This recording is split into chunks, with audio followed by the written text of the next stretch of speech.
ఓం గం గణపతయే నమః. ఓం వాగర్ధావివ సంపృక్తో వాగర్ధ ప్రతిపత్తయే జగతః పితరో వందే పార్వతీ పరమేశ్వరో. శ్రీ ఉమామహేశ్వరాభ్యాం నమః. కర్కాటక రాశి. కర్కాటక రాశి వారికి మే మాసము మొత్తము కూడా గ్రహాల యొక్క స్థితిగతులని అనుసరించి గనక మనం గమనించినట్లయితే, ముఖ్యంగా దశమంలో ఉన్నటువంటి రవి మరియు బుధుడు మే 14వ తారీఖు వరకు కర్కాటక రాశి వారికి విశేషమైనటువంటి యోగాన్ని, బుధాదిత్య యోగాన్ని అనేటటువంటి ఒక చిన్న ప్రయత్నాన్ని వీరికి లాభసాటిగా ఇస్తున్నారు. కర్మస్థానమైనటువంటి మేషరాశిలో ఉచ్చస్థితగతుడైనటువంటి ధనాధిపతి అయినటువంటి రవి, మరి తృతీయ ద్వాదశాధిపతి అయినటువంటి బుధుడితో కలిసి కొంచెం వీరు చేసేటటువంటి ఉద్యోగాదుల్లో ఇంకొంచెం డెవలపింగ్ కోసం అని చెప్పి వేరే చోటికి ట్రాన్స్ఫర్ చేసేటటువంటి పరిస్థితి. పొలిటీషియన్స్, పారిశ్రామికవేత్తలు కూడా వ్యాపారంలో కొన్ని మార్పులు చేర్పులు ఉండాల్సినటువంటి దానికన్నా డెవలప్ చేయటం కోసము వారి యొక్క కీర్తిని పెంచుకోవడానికి చేసేటటువంటి మార్పుల్లో విశేషమైనటువంటి కీర్తి, ప్రతిష్ట, ధనము, లాభము అన్నీ కూడా వీరి పంచన వచ్చి చేరుతున్నాయి. కర్కాటక రాశి వారికి రవి బుధుల యొక్క అనుకూలత. ఇదే కాదు, దీని తర్వాత రవి బుధులు మే 15 తర్వాత నుంచి లాభస్థానంలోకి వచ్చినప్పుడు శుక్రక్షేత్రంలోకి ఇంకా విశేషమైనటువంటి ప్రమోషన్స్ రావడం, చేసే వృత్తిలో కానీ ఉద్యోగాలలో కానీ, చివరికి వ్యాపారంలో కూడా క్రయ విక్రయాలు బాగా జరగటం, వీరు పెట్టినటువంటి పెట్టుబడుల్ని స్వయం కృషితో వీరు కొంత సమయస్ఫూర్తిగా ఆలోచించి ఉన్నటువంటి ఉద్యోగంలో అంటే వీరు చేసే వ్యాపారాల్లో పనిచేసేటటువంటి వారికి సమయస్ఫూర్తిగా మంచి యోగ్యకరమైనటువంటి తెలివితేటల్ని, వీరికి ఉన్నటువంటి సమయస్ఫూర్తిని ఉపయోగించి బుద్ధితో, తెలివితేటలతో వ్యాపారాన్ని ఏ విధంగా ఆకర్షించాలి అనే కొత్త కొత్త విషయాలని వారికి తెలియజేసి, ఎంతసేపు కూడా మన వ్యాపారంలో ఉన్నటువంటి అప్పుల్ని తీర్చేసుకోవాలి, కొత్త పెట్టుబడులు పెట్టాలి, ఇంకా ఆ వ్యాపారాన్ని వృద్ధి చేయాలనే ఆలోచనలో ఈ వ్యాపారస్తులు ఉండటానికి, పనిచేసే ఉద్యోగంలో ఉన్నటువంటి వారికి కూడా విశేషమైనటువంటి మానసిక ప్రశాంతత, ఎందుకంటే ఆర్థికంగా వీరు లాభపడే యోగం కనపడుతోంది. కర్కాటక రాశి వారికి నెల రోజులు కూడా విశేషమని చెప్పుకోవాలని. ఆత్మస్థైర్యము, బుద్ధి బలం కలగడం వల్ల చాలా విశేషం. అయితే ఏంటంటే కాస్త ఉద్యోగరీత్యా కావచ్చు, బంధువుల యొక్క వివాహాలు, పెళ్లిళ్ళు, గృహప్రవేశాలు ఇలాంటి యొక్క శుభకార్యాల వలన వీరు ఏదైనా కాస్త ధనాన్ని నష్టపోవటము, ప్రయాణాలు చేయడం ద్వారా ఆరోగ్యపరంగా కొన్ని నలతలు ఏర్పడటము అనేటటువంటి జరగడానికి కొన్ని అవకాశాలు ఉన్నాయి. శుక్రగ్రహం అయితే కనుక వీరికి, ఈ యొక్క కర్కాటక రాశి వారికి మే 15 వరకు లాభస్థానంలో స్వక్షేత్రంలో ఉండడం వల్ల విశేషమైనటువంటి విద్యా లాభము కలుగుతుంది. విద్యార్థులకి ఏదైతే చదవాలనుకున్నారో అది పూర్తి చేస్తారు. అట్లాగే కొంతమంది రియల్ ఎస్టేటర్స్ కి వ్యాపారంలో విశేషమైనటువంటి ధన లాభాలు కలుగుతాయి. అట్లాగే ఎవరైతే వాహనదారులు ఉన్నారో, ఎప్పుడు కూడా నిత్యము సంచరించి చేసే బిజినెస్ పరంగా ఎవరైతే ఉన్నారో వారందరికీ విశేషమైనటువంటి యోగము, లాభముగా మారుతుంది. అట్లాగే కర్కాటక రాశి వారికి చక్కగా భూమి, గృహము, వస్త్ర ఆభరణాదులు ఇలాంటివి ఎన్నో రకాలైనటువంటి కీర్తి ప్రతిష్టలు మే 15 వరకు కూడా చక్కగా వీరికి లభించే అవకాశం ఉన్నాయి. అట్లాగే ఏదైనా విద్యపరంగా కానీ మే 15 తర్వాత ఈ శుక్రుడు 12వ స్థానంలోకి మారినప్పుడు గృహపరమైనటువంటి సౌఖ్యము, అట్లాగే ఎవరితో అయినా సరే గృహపరమైనటువంటి సభ్యులతో కానీ, లేకపోతే అకస్మాత్తుగా వీరు ఏదైనా సరే చదువుకుంటుంటే కనుక విద్యార్థులు చదువు పరంగా కానీ ఒక పిక్నిక్ వెళ్ళాలి దూర ప్రాంతాలకి అనేటటువంటి విశేషాలతో చక్కగా ఫ్రెండ్స్ తో విశేషంగా ఆనందంగా ఆ యొక్క భాగ్యాన్ని భోగంలాగా అనుభవిస్తూ విశేషమైనటువంటి మానసిక స్పందని, ఆనందాన్ని, ఉత్సాహాన్ని పెంచే అవకాశం కూడా కనిపిస్తోంది. అట్లాగే ఈ కర్కాటక రాశి వారు తమ యొక్క పిల్లల యొక్క చదువు పరంగా ఉన్నతమైనటువంటి విద్యాలయాల్లో చదివించాలని, విదేశాలకు పంపించాలని ఒక కోరికతో వారి యొక్క విద్యార్హత కొరకు ఎన్నో రకాలైనటువంటి అప్పులు చేయడం కూడా జరిగే అవకాశం ఉంటుంది. కొంచెం ఆ విషయంలో జాగ్రత్తగా ఉండటం చాలా మంచిది.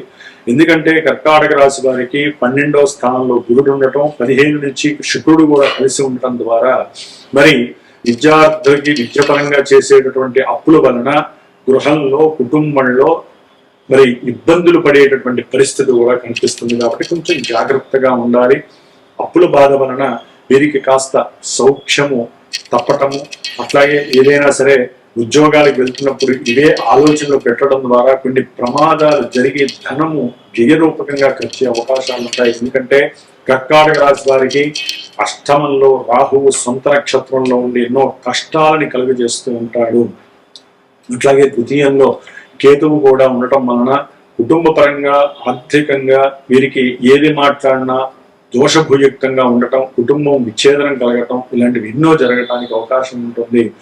అయితే ఈ యొక్క కుజగ్రహ స్థితి మే 10 వరకు కూడా భాగ్యస్థానంలో ఉండటం, శనితో కలిసి ఉండటం వలన భార్యాభర్తల మధ్య ప్రేమ అనురాగాలకు సంబంధించినటువంటి విషయాల యందు, సంతానపరమైనటువంటి విషయాల యందు వీరికి కొన్ని ఆకస్మికంగా కలిగేటటువంటి ఇబ్బందులు, అసలు వీరు ఆర్థికంగా మూలపడేటటువంటి అవకాశము, దాని వలన ఎన్నో రకాలైనటువంటి మానసిక స్పందనలు కోల్పోవటము, మానసికంగా నిర్వీర్యం చెందటము, 9లో ఉన్నటువంటి శని కుజులు ప్రయాణాలను అధికంగా సూచించటము, ఒకవేళ డ్రైవర్స్ కనుక ఉన్నట్లయితే ఆలోచనలు ఒకవైపు, డ్రైవింగ్ ఒకవైపు చేయడం ద్వారా డ్రైవింగ్ వలన ప్రమాదాలు పొంచి ఉండే అవకాశం జరుగుతుంది. కొంచెం జాగ్రత్తగా ఉండాలి.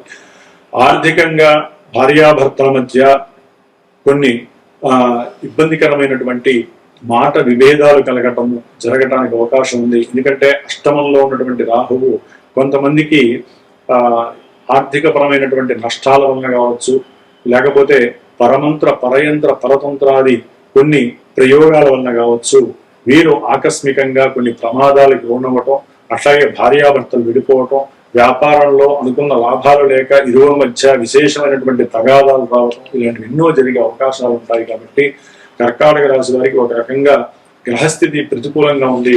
ముఖ్యంగా వివాహానికి సంబంధించి మగవారు ఇప్పుడున్న కాలమాన పరిస్థితుల్లో స్త్రీలు ముందుకు రాకపోవడం వివాహానికి, మగవారికి 27 ఏళ్ళు 28 ఏళ్ళు వచ్చిన వివాహాలు, 40 ఏళ్ళు 45 ఏళ్ళైన వివాహాలు జరగకపోవటం, జాతకాలలో వీరికి యోగాలున్నా సరైన దశలు అంతర్దశలు రాకపోవటం, సరే జాతకంలో ఎన్నో రకాలైనటువంటి కుజదోషాలు, స్త్రీ దోషాలు, సర్పదోషాలు, అట్లాగే పితృదోషాలు, పునర్భూ దోషాలు, ఇట్లా ఎన్నో రకాల దోషాలు ఉన్నటువంటి వారు ఎన్నో పూజలు చేయించేసి విసుకెత్తిపోయినటువంటి వారికి జూన్ 2వ తేదీన కర్కాటక రాశిలోకి గురుడు ప్రవేశించటం ఉచ్చస్థితి చాలా యోగ్యకరం. కాబట్టి వివాహం కానటువంటి పురుషుల కోసం, మగవారి కోసము నేను హైదరాబాద్లో విశేషంగా సుబ్రహ్మణ్య కళ్యాణాన్ని, అట్లాగే కన్యా పాశుపత రుద్రహోమాన్ని కూడా ప్రత్యేకించి వారు దగ్గరలో, హైదరాబాద్ దగ్గరలో ఉన్నవాళ్ళు వచ్చి కూర్చొని వాళ్ళు చూడొచ్చు, చెయ్యొచ్చు హోమాన్ని.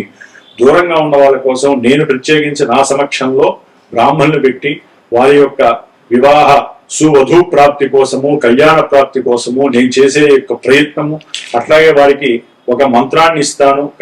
కన్య త్వరగా ఆకర్షితురాలై వివాహం అవ్వటానికి, దానికి అయినటువంటి ఎవరైతే పార్టిసిపేట్ చేస్తారో వారికి హోమం అయిన తర్వాత భస్మాన్ని, ఈ మంత్రాన్ని కనుక 48 రోజులు ఎవరైతే జపిస్తారో వివాహం శీఘ్రంగా జరగటానికి ఈ గురువు చాలా ఉపయోగపడతాడు. శుక్రదోషాలున్నా కూడా తొలగిపోతాయి. కాబట్టి ఇది విశేషముగా రుద్రుడికి సంబంధించినటువంటిది. కాబట్టి కన్యా పాశుపత హోమం ఎవరైనా ఉంటే పీఠానికి ఫోన్ చేయండి. ముఖ్యంగా ఈ యొక్క రాహుగ్రహం, అష్టమ రాహు వలన ఆత్మహత్య పీడితులు, లేకపోతే వ్యాపారంలో అన్ని నష్టాలు కలగటము, భార్యాభర్తల మధ్య ఎడబాట్లు కలగటము, ఆకస్మికంగా వీరికి రావాల్సినటువంటివన్నీ కూడా రాకుండా అవతల వాళ్ళు మోసం చేయటం, ఎప్పుడు అవమానాలు పడటము, వ్యాపారంలో నష్టాలు, ఎన్నో శంకలు కలగటము, ప్రతి పనిలో ఆలస్యము కలగటము, ఉద్యోగాలలో మార్పులు, ఉద్యోగంలో ప్రయాణాల వలన ఎక్కువ మార్పుల వలన ఆకస్మికంగా వీరికి జరిగేటటువంటి కొన్ని నష్టాలు, ఇవన్నీ కూడా ఒక రకంగా కర్కాటక రాశి వారికి ఎన్నో వీరు చేసే నిర్ణయాల ఎందు పూర్తిగా నెగిటివ్ ధోరణి కలిగే అవకాశాలు ఉంటాయి. తండ్రి గారి యొక్క ఆరోగ్యం పట్ల శ్రద్ధగా వహించాలి. మే 10 తర్వాత ఈ కుజుడు మారడం ద్వారా స్వక్షేత్రంలో కాస్త చేసే ఉద్యోగంలో ఇంకొంచెం ఇబ్బందులు ఎదురే అవకాశం ఉంటుంది. కానీ వీరికి ఉన్నటువంటి మంచి స్పందన యాటిట్యూడ్స్ వలన నిలబెట్టుకునే ప్రయత్నం చేస్తారు కుజుడు సొంత రాశిలో ఉండటం వలన. ఏదేమైనప్పటికీ వీరికి కర్కాటక రాశి వారికి ఈ కుజరాహు శనిగ్రహాల యొక్క దోషం పోవడానికి మే 12వ తేదీన హనుమత్ జయంతి రోజున విశేషముగా మీరు హనుమాన్ చాలీసాని ఆ రోజుల్లో 108 సార్లు చదువుకోండి ఎవరైనా.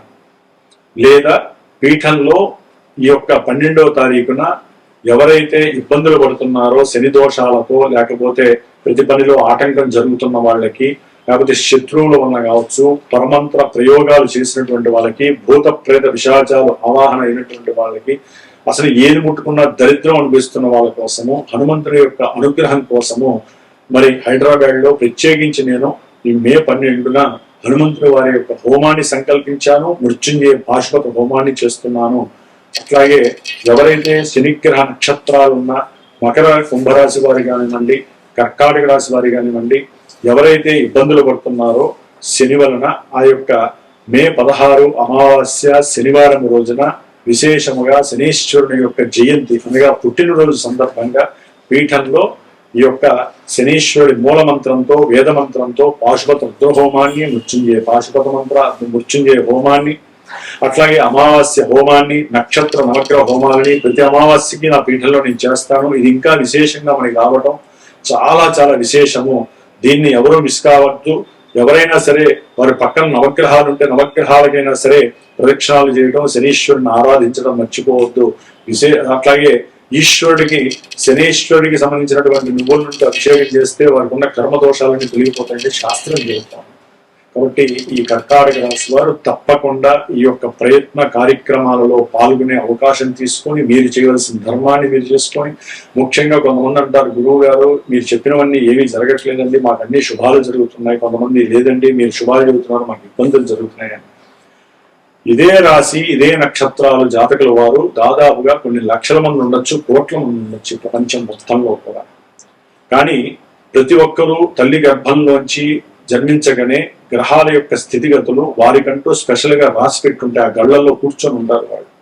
అవి చంద్రుడి ద్వారా దశలు అంతర్దశలు జరిగేటప్పుడు ఈ యొక్క టైంలో ఏం జరగాలి, ముఖ్యంగా మనకంటూ మానవ మాతృడికి కొన్ని ఆర్థికపరమైనటువంటి, వివాహపరమైనటువంటి, సంతాన, అట్లాగే గృహ యోగాదులు, వాహన యోగాదులు, ఉద్యోగం ఎప్పుడు వస్తుంది, అసలు ఉన్న ఉద్యోగం పోయింది మళ్ళీ ఎప్పుడు వస్తుంది, మాకు ఈ సమస్యలు ఎప్పుడు పోతాయి, ఉన్నట్టుండి వస్తాయండి. అప్పటి వరకు బాగానే ఉంటారు, ఉన్నట్టుండి తట్టుకోలేనటువంటి బాధలు వస్తాయి. అవే దశలు అంతర్దశలు. అవన్నీ గోచారాన్ని బట్టి మనకు తెలియటం చాలా కష్టం. జాతకంలో ఏదైతే వైబ్రేట్ అవుతుందో, జాతకంలో ఏదైతే ఈవెంట్ సూచిస్తుందో, గోచారంలో అది టచ్ అవుతుంది. ఆ యొక్క రిఫ్లెక్షన్ అంతా గోచారంలోకి వచ్చి మేము చెప్పేవి కొంతమందికి సెట్ అవుతాయి, కొంతమందికి సెట్ కావు. కాబట్టి ఎవరి జాతకాన్ని వారు సరైన గురువుని ఆశ్రయించండి. ఆ జాతక చక్రాన్ని చక్కగా దశలు అంతర్దశలు విశ్లేషించుకొని ఎవరికైతే ఏ విధమైన ఇబ్బందులు ఉన్నాయో తెలుసుకొని దానికి తగ్గ పరిష్కారం చేసుకోవడం వల్ల మాత్రమే మీకు అనుకూలత కలుగుతాయి. ముఖ్యంగా కర్కాటక రాశి వారు సుబ్రహ్మణ్య ఆరాధన చేయండి. దుర్గాదేవి యొక్క ఆరాధన మీకు అత్యంత శ్రేయోదాయకంగా గుర్తుంచుకోండి. ఓం నమో నారాయణాయ, ఓం దుర్గాయే నమో నమః.